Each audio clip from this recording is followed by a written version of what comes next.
All right, good day and welcome to Personality Profile here on the Joy News, Joy Prime, and Joy FM platforms. I'm Lexis Bill, and when I take a seat like this, it means I've got an amazing person in the seat. Ready to walk into the journey of one of the great sons of the land. So if I were you, I'd tell my friends and family that, hey, Personality Profile is live right now. You'd enjoy this conversation. Let me tell you about my guest. Like I mentioned earlier, we're shining a light on a remarkable son of Ghana, whose journey defies the odds and defines excellence. He's a world-renowned, board-certified plastic surgeon based in Beverly Hills, a humanitarian whose gifted hands restore dignity to the society, many who have been forgotten, an entrepreneur, a mentor, and a global voice reminding us that purpose, not just success, is the real destination. Yeah. He left Ghana with little more than a dream. And through grit, brilliance, and an unwavering belief in possibility, he has become one of the most sought after reconstructive surgeons in the world. He's not just changing faces, literally. He's changing lives. Yeah. From the luxury suites of Hollywood to the operating tables in undeserved communities and underserved communities, I should say, through his foundation, Restore. This is more than a story of medicine. It's a story of mission, of manhood, of legacy. Dr. MiKO Obeng is my guest. Doc. Lexi. Good to see you, man. How are you doing? It's great to be here. Yes. Great to be with the greatest. Yes, I'm excited because hitherto you were so hard to find, but nowadays I see that you are lurking around Ghana a lot. You are absolutely right. Yeah. So what is it? Is it just missing home? Or it's just the humanitarian efforts? Because the last time that I actually saw you was when I hosted the fundraiser for one of your humanitarian efforts. And you were in Ghana with a mission to Agogo, absolutely. Yeah. So I'm thinking that it's actually more than that now. Yeah, but now I'm spending more time in Ghana because of the fact that, so Lexis, you're absolutely right. I'm spending more time in Ghana. This is partly due to the construction of our state-of-the-art pharmaceutical plant. This is going to be the largest pharmaceutical plant, sub-Saharan pharmaceutical plant. And This is going to be the state-of-the-art. We have partners like Siemens, who's bringing us technology. Sushil Medicamentos out of India, who is our turnkey partner. So when you put these giants together, it's only going to make it look great. And that's one of the reasons why I'm spending more time in Ghana. And where's that factory located again? It's located in Akwamufie. Right.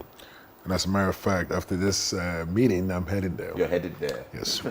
So it seems to me you're enjoying everything else beyond what happens in the operating theater. Is that the case? That's right. The operating theater was the beginning, of course, and I know it's going to be the end. Yeah. But I have so many other interests. In the last, because of Restore, because of the nonprofit, traveling across the globe, especially in sub-Saharan Africa, Southeast Asia, and South America, I saw the need for improvement of healthcare infrastructure as well as personal training. So a few years ago, I set up a company called Global Health Solution. Global Health Solution. It's been a consulting firm consulting for the likes of the African Union and countries such as Gabon and other countries. So along all these times, I have come across the need. And of course, this pharmaceutical plant is born out of the need. So you start off as surgery. Yeah. But, as a man with entrepreneurial spirit, when I see an opportunity, we try to solve the problem. At what point did that entrepreneurial spirit get birthed, if I can put it that way? Because I know how deep you were in medicine and surgery. It's still in medicine. Okay. I've always been an entrepreneur. When I came out of training in 2007, I took a job in Youngstown, Ohio. I was recruited. I was the youngest chief of plastic surgery at the age of 33. Okay. But I knew that I cannot work for somebody because I have some crazy and wild ideas. And a lot of times when you stand as a unicorn, it's hard to be contained. But I started my own practice in 2012 in Beverly Hills. I opened my own surgery center. And, so I would say that the entrepreneurial spirit has always been there. Okay. But it wasn't, we did not unleash it until around 2012. Yeah. And as time goes by, every time I travel, I see opportunity. When you see a problem, you solve it. One of my mentors once told me that either you are part of the problem or you are part of the solution, So when you see a problem, you have to fix it if you can. And I try to take it back, think about it, design a solution to the particular problem I'm facing. That has literally been the underlining factor, or should I say motivation for Restore, because you've seen the problem with people who are unable to afford the kind of reconstructive surgery that you perform in deprived and underserved communities. And so tell me a bit about the Restore project. So exactly, you're absolutely right. So that's how Restore started. Restore, actually, the seed was planted in my head and in my heart by one of my mentors, Dr. Miller. When I was in medical school, I think I was in third year medical student, Dr. John H. Miller, we were doing surgery. I think it was a hand case. Dr. Miller said, "Michael, you're from Ghana, right?" I said, "Yeah." I said, "Why don't we go and do surgery?" That's when the seed was planted. But as a third year medical student, you didn't have time. You were told, you sleep when you're told to sleep, you eat when you're told to eat. And it wasn't until I was a fellow at Harvard that the name Restore kind of, click in my head. But this stems back from my upbringing, of my childhood, growing up in Ghana. I saw firsthand the power of plastic surgery through Operation Smile. And I've always told the story that we had a beautiful young lady in our neighborhood. This lady had a disfigured face, secondary to a confrontation with her partner. Apparently she didn't want to be in a relationship before. The guy said, "Oh, yeah, wait and see." He went and bought sulfuric acid. I don't know if they still sell it on the streets. When we were growing up, you can buy acid to go put in your car battery. Yeah. So apparently the guy bought some and poured over, on her face. So for several years, she became a recluse. She did not leave her place. And then one day I ran into her, and I knew the story. Everybody in the whole neighborhood knew the story. This was in Ahunjo, Kumasi. Yeah. And her younger brother was a friend of mine. I said, "Hey, Joe Tex." I said, "Joe, I just saw your sister. She looks so much better." Said, "Oh." So Joe said, "Yes, she just had plastic surgery." That was the first time I heard about plastic surgery. She's like, she just had plastic surgery by a doctor from America called Operation Smile. So people ask me, "How did you know about your plastic surgery as a kid growing up in Ghana?" That was it. And I think at the time, there was not even a single plastic surgeon in this country. When I first started coming to Ghana in 2007, there were only 5 plastic surgeons. There were 3 in Kumasi and 2 here. But now I think Ghana boasts in excess over 20 plastic surgeons. And I'm very proud of how the country is going and how these young men and women are choosing the specialty of plastic surgery.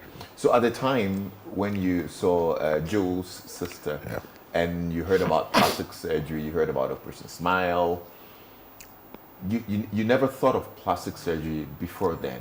So hitherto, what career, profession, where did you want to head to? Along those same lines, I've always been attracted to medicine.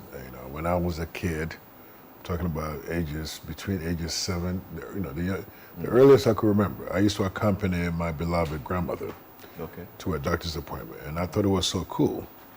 An individual can give somebody words of encouragement, also give him medication, and teach him or teach her how to live better. And I thought it was fascinating. I always wanted to be a doctor.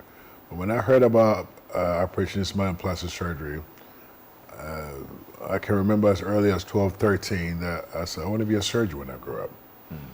I want to be a surgeon. So that's where the motivation came from. Right. Yeah. And till today, you've done, I'm sure, hundreds of procedures. I think the last statistics I found out about you're done over $80 million, $100 million worth of free surgery. Free surgery. Free surgeries, yeah. What drives you to do this pro bono, and how are you able to do all that? You get more than you give. It's a feeling. It's a feeling that you are able to put a smile on somebody who thought they never had hope. we talked about now that plastic surgery has changed. 17, 18 years ago when I started coming back onto the continent, a lot of countries, I think if you put all the plastic surgeons in Beverly Hills, there were more plastic surgeons in Beverly Hills than the whole continent of Africa at one point. Wow. Okay. Ghana is doing well. So, we saw the need. And I knew as a child growing up, some of these kids, they used to call them Insumuba. Everybody, or these kids, their diseases, illnesses, their defects were attributed to supernatural forces. And after studying plastic surgery, after learning about the progression of disease or deformities, it's not witchcraft. We have the same phenomenon in America. We have kids with cleft lip and palate.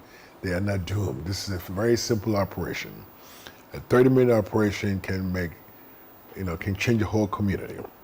And that's what keeps us going. Mm. This is there a particular humanitarian work that still moves you today, that you've done? What are we doing with Restore? You cannot put a price on it. Yes, this is just to show the public that this is the work we do. Yeah. But it's priceless. Is there the feeling that you get? Yeah. Is there a particular story that has stayed with you? Oh, yeah. I think many stories. I think one of the ones that stands out. It's in 2019. We are in Gabon. Under the auspices of the Bongo Foundation, in conjunction with the Bongo Foundation. A young girl came, or a young individual came to be screened. She comes in, she has a feminine look, she takes her clothes off, she has fully developed breasts, 36C, bra size, she has a huge scrotum and a small penis. Okay, she was intersex. Okay. And of course, to live in a community like that, if this was in the United States, this would have been taken care of at a very young age and investigated. She was 27, and the story still sticks with me. Mm. And at the time, we had not done any gender reaffirming surgery or a sex change. So this young lady comes in, and the story was picked up by Reuters, BBC, they were all in the operating room. And the night before, of course, I've done it, I can do it in the United States. God is amazing, let me say it that way. The night before I pray, because usually in the U.S., we do a case with urologists. At the time, I haven't many urologists in Gabon, and we're about to do the surgery. The plan initially was to get assistance from another surgeon here in Ghana, Dr. Hoy Williams, who volunteers with us. And at the time, he was one of the senior most surgeons. So when you have a complex case like that, you want somebody who is more than capable, to be able to assist you so you can have a smooth surgery. That morning, I woke up, I'm doing my morning devotion, I'm praying to God. I said, God, send me a urologist. You won't believe, I'm about to get goosebumps, okay? Going back, when I met the young lady, I asked her, I said, so what do you want to be? You want to be a man or a woman? And they said, I want to be a woman. I said, okay. I said, do you like men or women? He said, I like both because I have both parts. That was the kicker. But, she's chosen to live as a woman, of course. If I show you the photographs, her passport photo, she looks like a boy. And then she had grown her hair, but she also has the phenotypical female body, but she has a penis and a scrotum. And we're going to do remove the penis, make a vagina.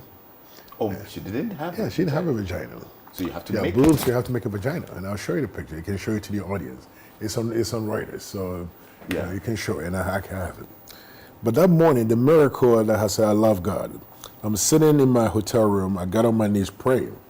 I said, God, send me a urologist. I wish I had a urologist. That morning, I walk into the hospital. BBC is there. Reuters is there. The whole media, it's a whole media frenzy. And I go in the room and I talk to the patient. We talk, we hug each other. She's in the room. I go to change. I come in, everybody, she's going to sleep. Everybody's taking pictures. And this is very common in Africa. It's very common. People, they bring camera when everybody has a camera. And I get really angry because of, this is, somebody, okay? This is human decency. So I walk in the room, And I said, hey, stop. Everybody stop. There's one person still taking photos. I said, what did I tell you? I said, stop. And I'm angry at this person. I said, who are you? You won't believe what she said. I said, I'm the urologist. Oh, wow. And this hospital did not even tell me they had one because I would have planned the surgery. I said, no, you stay. So I asked him, I said, have you ever seen one of these before? He said, no. I said, have you ever done surgery like this before? He said, no. I said, we're going to do it. You're going to keep the plumbing part. Yeah. Okay, that's what I need them for. And then I'm going to keep the functional or the semi-functional aesthetic part. But see how the power of God. Now that morning, I saw my mother's grave. I'm on my knees praying to God. I want a urologist. And that morning, everybody who was in the room taking pictures, the one person who would not stop taking pictures, and I'm about to yell at him, I said, what did I just tell you? I said, stop. And I'm angry because we have to put these patients first. He said, I'm the urologist. I said, no, you're staying. And we did a beautiful, we created a beautiful vagina. We removed the penis. We took the scrotum and took the testicles out. We folded the scrotum to make a labia majora. We were able to do tissue flap to make the labia minora, and we dug a tunnel between the pubic bone and the anal canal to create the vaginal canal. And we lined it with the skin graft, and the patient did very well. A year later was 2020. It was COVID. Yeah. We couldn't go back. By 2021, I went back to Gabon. She was married to a man. She was excited. Wow. Yes, her vagina was a little tight because one of those things, it's not a natural vagina. You have to use it. You have to have constant sex. If not, you have to use a dilator to keep it open. Okay. And that's one of the stories that would never leave me. No, that's. I mean, I didn't even think that you could create a vagina. You can create a lot of things. You can make a penis. You can make a vagina. But of course, it's not like what the Almighty made it. Yes. But it's functional. It's they can enjoy it. They can have sex and enjoy it. Their partners can enjoy it.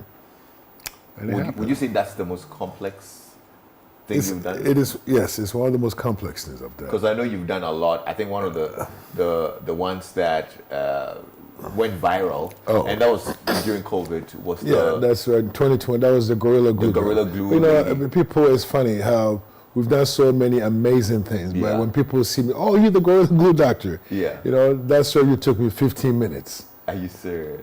It took me 15, but it took me a whole day to be able to come up with a solution. Yeah. To make my own solution in my own kitchen. Yeah. Makes things to be able to detangle the glue, because I had called the company.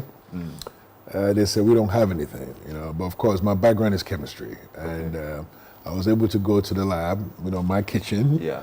Okay, take chemicals that I suspected or known to be able to break down those cohesive bonds, and also to neutralize it, in a way that it doesn't harm the scalp. Yeah. So.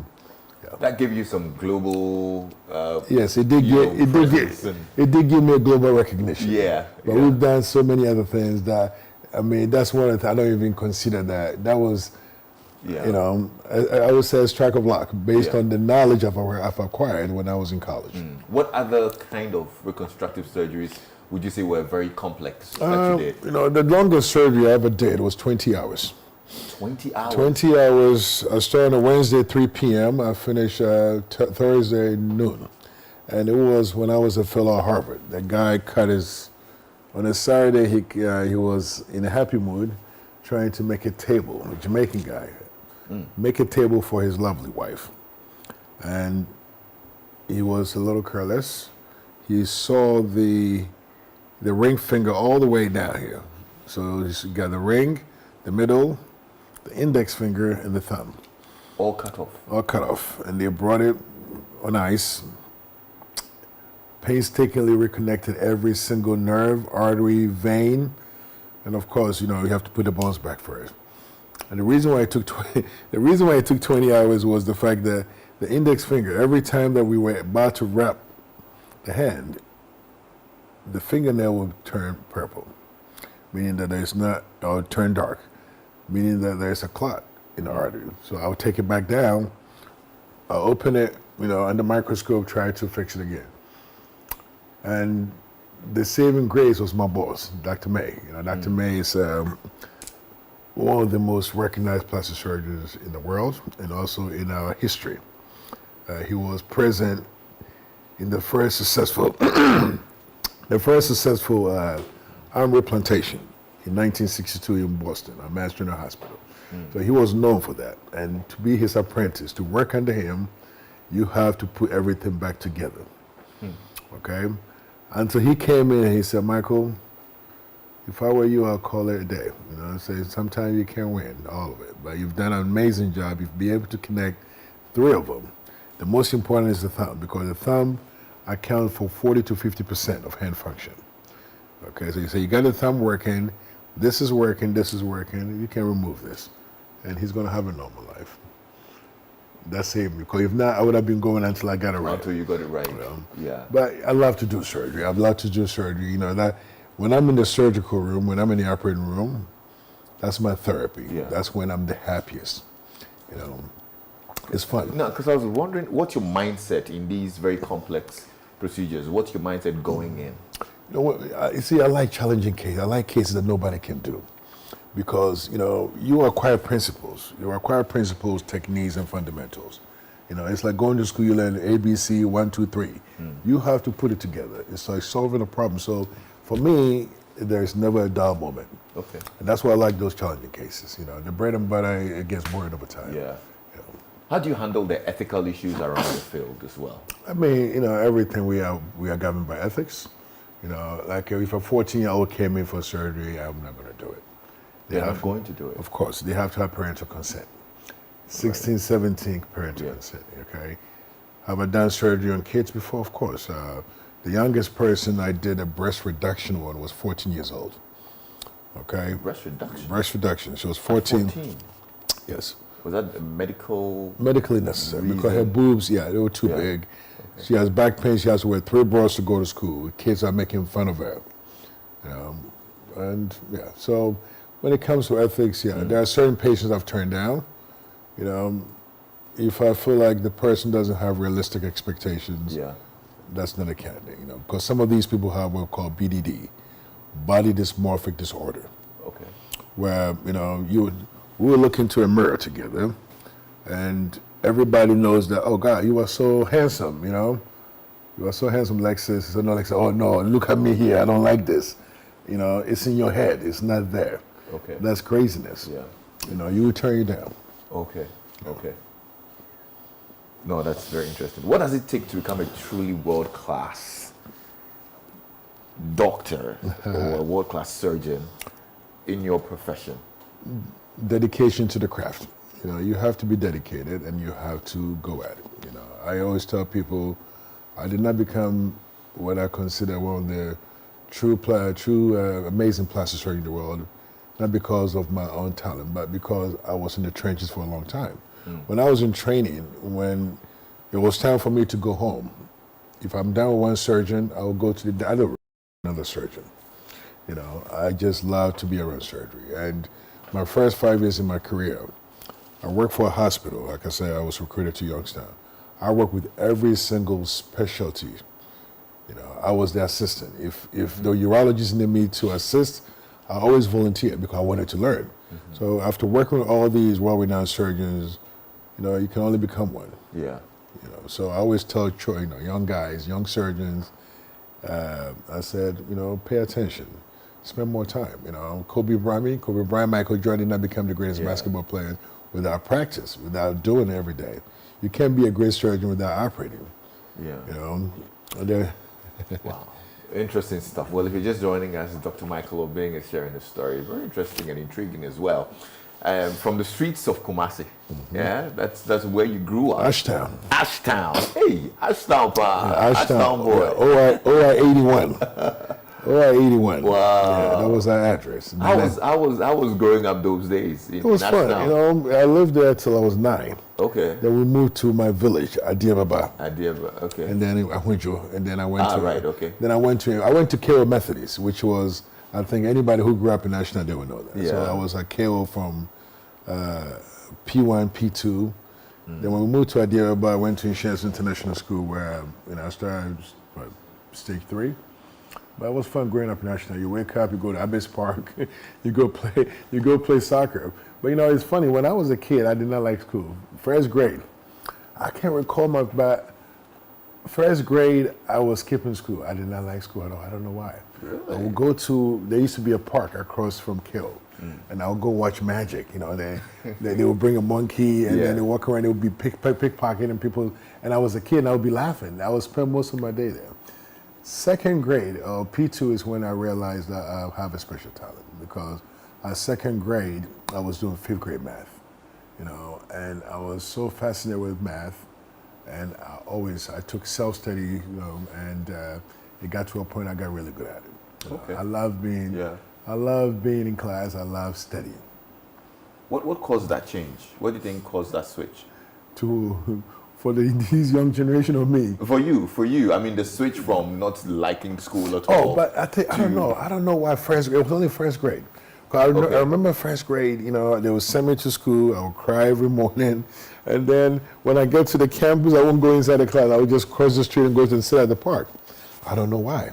I see. I don't know why, but it was only 1 year. But after that, I love school. What role did your parents play in that? And what kind of upbringing or values So did you share? my grandmother raised me. I was born in Ashtown.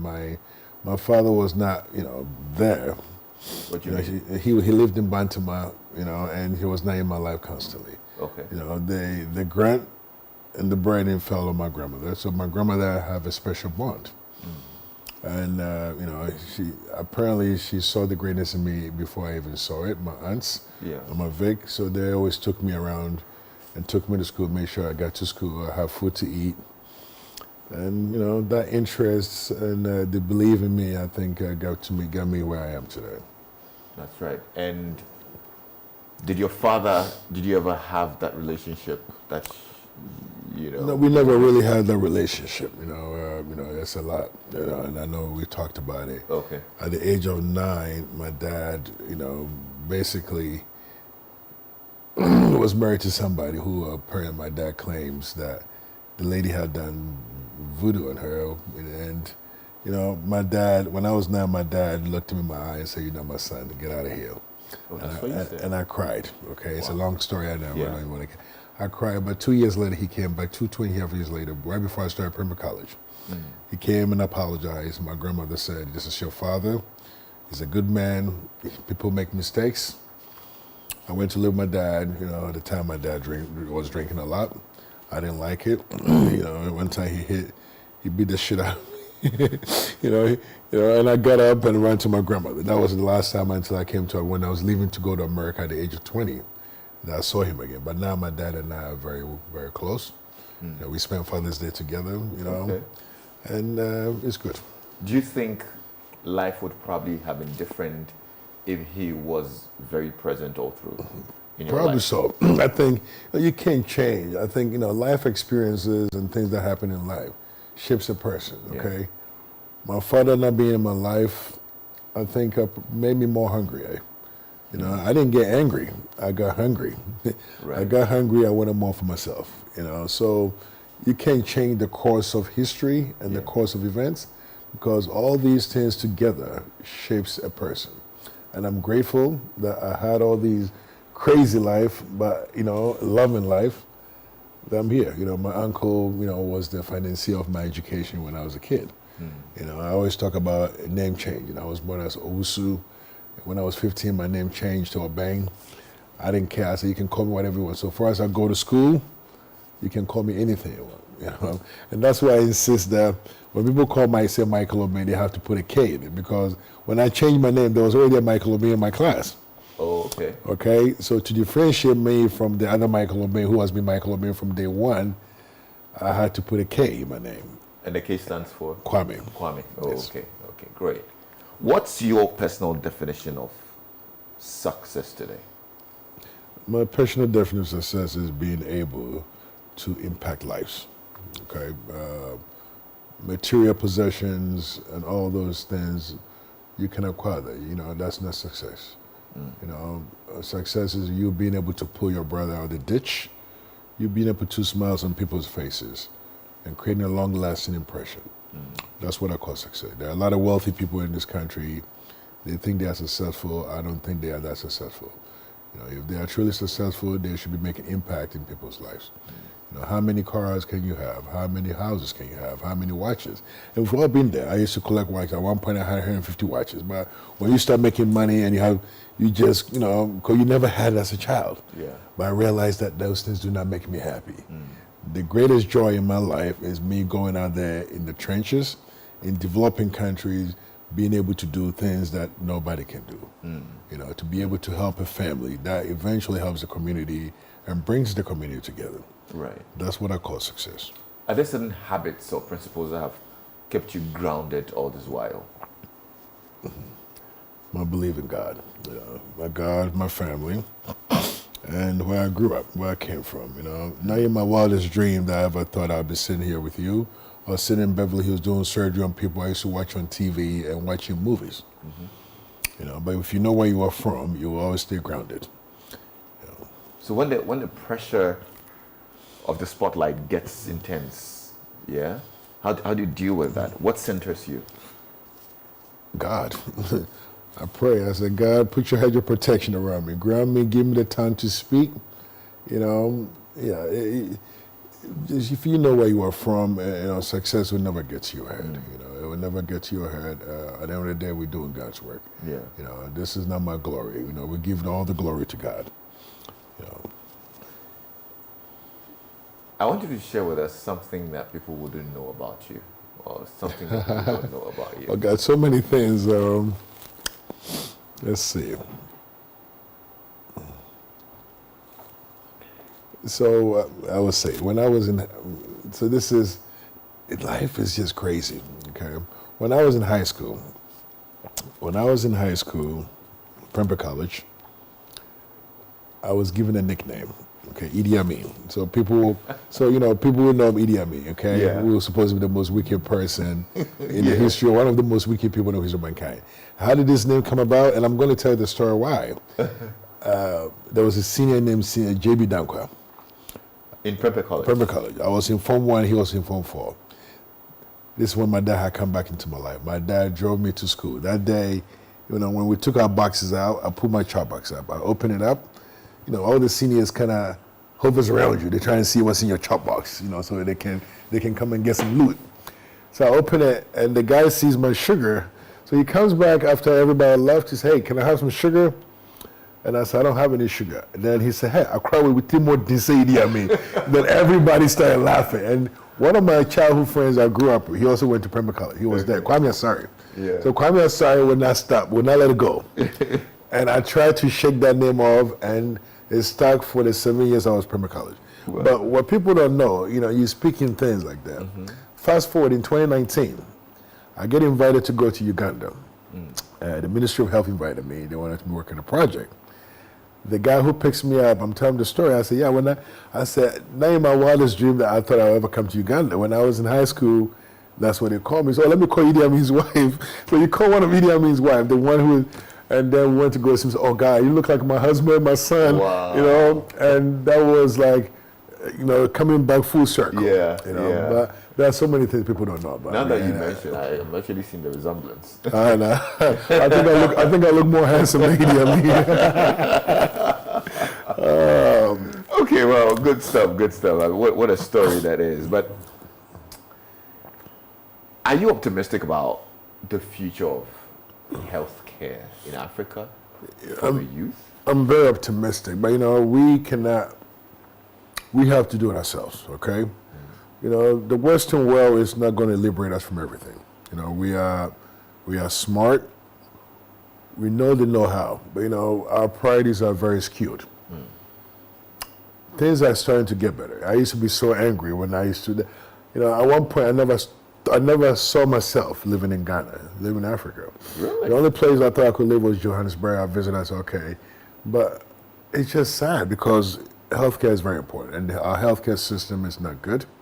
Okay, I always say that if all the wealthy people in Ghana put their money together to build one state-of-the-art hospital with technology, none of them has to go up to London, to Paris, to the United States for checkups. But all can be done here because of technology. The Ghanaian doctors are very smart, very intelligent. I mean, you go to You go to the U.S., you go to the U.K., some of these great, amazing doctors that are making headlines are not from America. They have African ancestry. They are from Ghana, they are from Nigeria. Yeah. Okay? We take all these people, making these countries great. Why can't we make our own country great? Because of what? Because of the way the system is set up. Yeah. So I'm very optimistic about it, but I think until we change our mindsets, it's going to be tough. I've always said that health is wealth.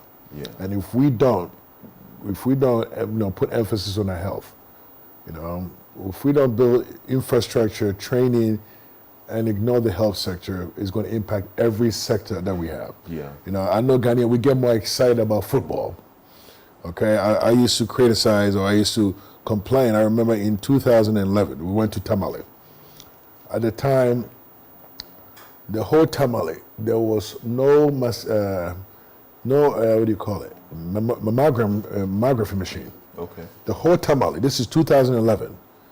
I had a patient with breast cancer. They have to come to our crowd to get a mammogram. You're going to tell me that a mammogram, a machine is about $5,000, $10,000, but they were so proud that they have built a stadium in games in 2009. And this is sad. And people said, the volunteers who come, the white people, they said, you guys don't have this. There was no dialysis machine there. This is 2000, but things are changing. But, this is the mindset. I hope that, this current administration will put more emphasis on health. In your practice, if we're to speak about challenges you faced, what will some be? Challenges are there, but, I think I've been very lucky. I don't want to play the race card. For a black man, an African man, to go to Beverly Hills and trailblaze his own path, I don't have much to complain about. Okay, I'm grateful, I'm thankful, and the playing field is not fair, but with hard work, determination, perseverance, you can equalize the playing field. Yeah. Is there a point a point in your story that would say giving up? That phrase came to play in your story. On anything. Could be anything. It is, but the thing is, I was so optimistic in life. I'm very optimistic that I never take no for an answer, but there were times I was very challenging. When I left here to go to the United States, okay, not knowing how I'm going to pay my tuition. My tuition was $15,000, okay? I was able to go to the United States, hoping that I can make $15,000, okay? What was my strategy? I'm going to go to the United States. I'm going to defer one semester, work 4 months, and with my little brain at the time, a 20-year-old kid, 19, 20, I said, I'm going to work every hour. So I'll work 20 hours a day, and I'll sleep 4 hours a day. This is me, I think I'm Superman. And then I said, I'll make $100 a day, but not knowing that there's something called taxes. Yeah. So I've done all the math. I said, okay, if I work every day, every week I make $500, and then I can raise that money. But it was not that, okay? Yeah. There were times that I wanted to quit because I was so hungry, and the toughest point for me is when the two most important people at the time died in my life. When I got to America, I got there August 21st, 1993. The following summer, my grandmother passed away, okay? I was happy. I was happy she had passed away because she had had a stroke. And, when I would come around her, she would say, I wish, please kill me. I don't want to live. At the time, if I knew what to give her, I would have done it because she was suffering so much. She died in July. My mother died 3 months later, okay? And that was very tough. The toughest part was I did not have money to come back to Ghana. So I took a day off, I cried and got back to life. That was probably one of the toughest moments in my life. Wow. Life goes on and you have to keep on pushing. Yeah. What's your biggest regret? None. No, my biggest regret is none. I think all these things shapes you. And now I'm at a phase in my life that I'm so happy, okay? I just went through a 9-year divorce, 9-year divorce dissolution. Okay, if it was for any man, it will break you. Yes, it got really tough last year. Okay, I had to change a lot of things, but it's made me a stronger person. Okay, I have no resentment, and I don't have any regrets. You know, because all these things have come together to shape me as the person I am. And in this new phase of my life, I'm going to make decisions that were so much different than the decisions I made in the last 52 years of my life. What role did your profession play in the, well, should I say, the failure of your marriage? I wouldn't call it fail. I think it was meant to be, you know.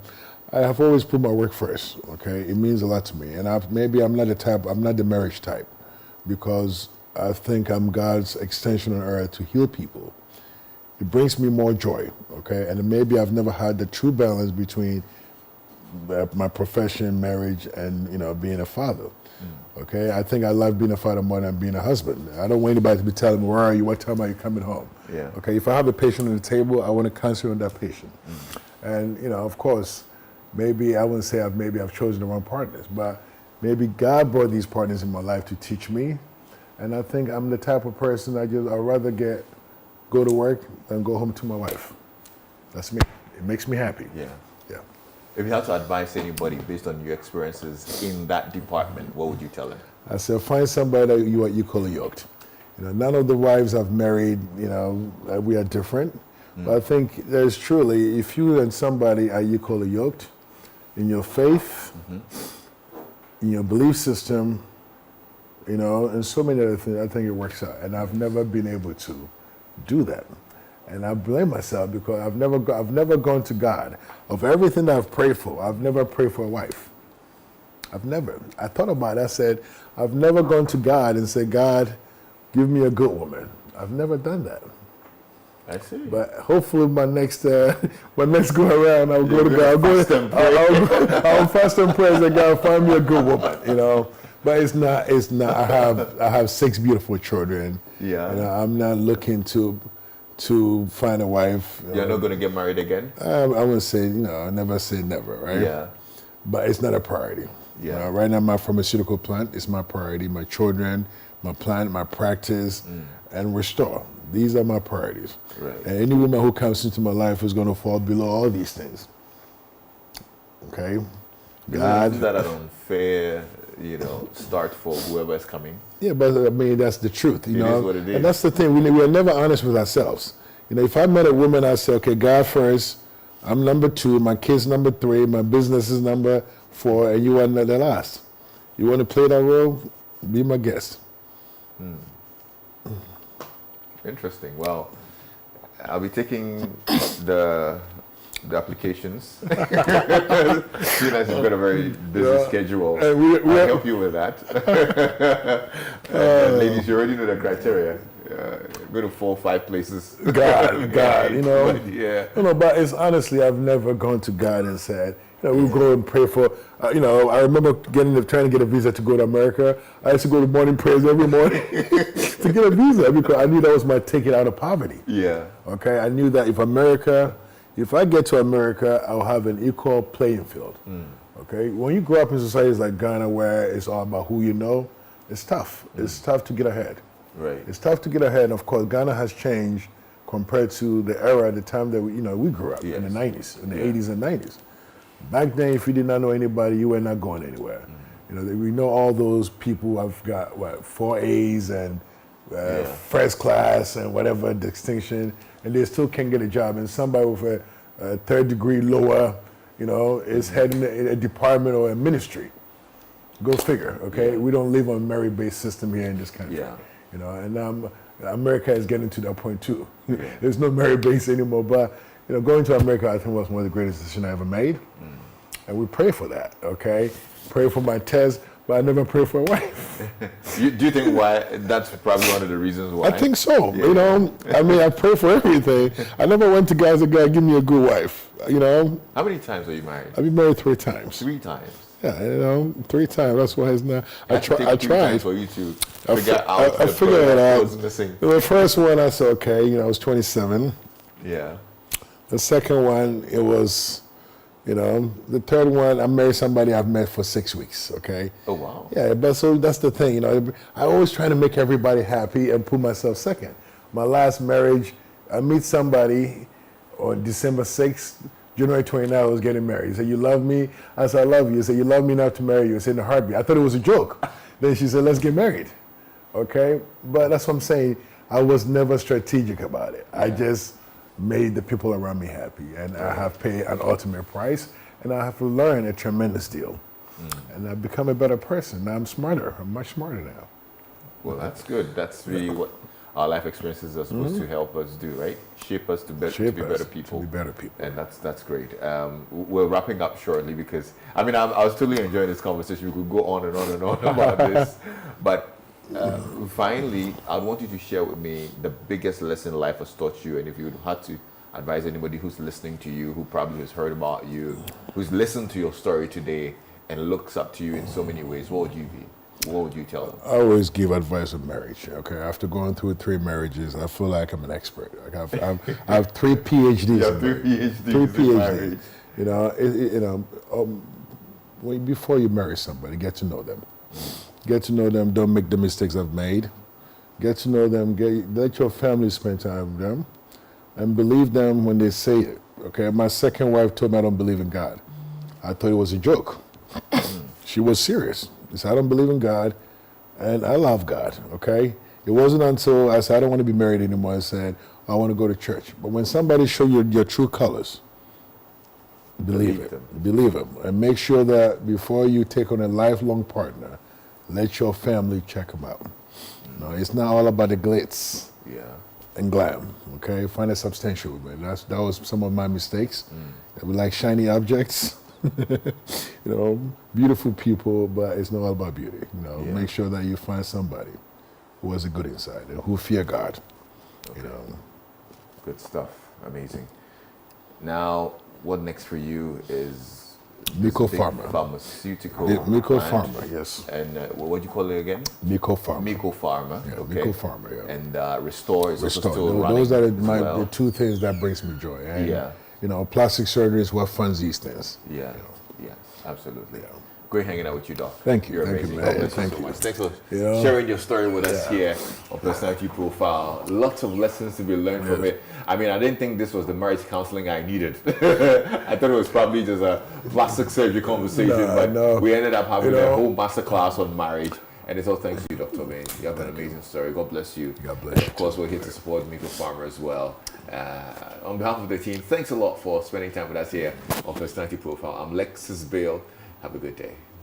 Thank you.